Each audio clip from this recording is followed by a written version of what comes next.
Historiquement, l'industrie se cantonnait à son marché, alors que là, nous devons avoir une approche beaucoup plus holistique et beaucoup plus inclusive. C'est-à-dire qu'on doit pouvoir créer cet écosystème, alors évidemment centré sur le fermier, et qui fait appel à un certain nombre d'acteurs qui n'interagissent pas forcément tous en même temps, au même moment. Les partenariats et les échanges entre les uns et les autres, c'est ce qui fera que nous allons pouvoir transformer cette agriculture et rendre l'Afrique non seulement autosuffisante, mais aussi exportatrice de biens et produits agricoles.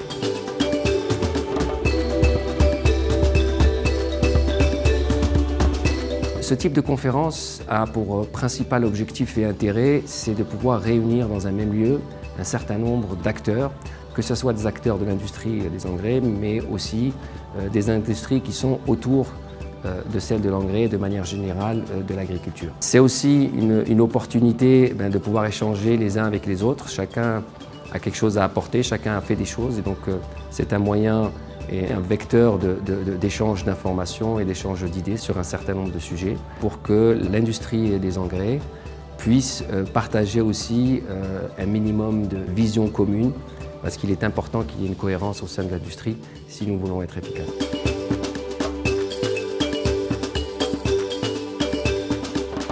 D'ici 2030, 40% de la population mondiale qui aura moins de 18 ans sera en Afrique, ce qui est énorme.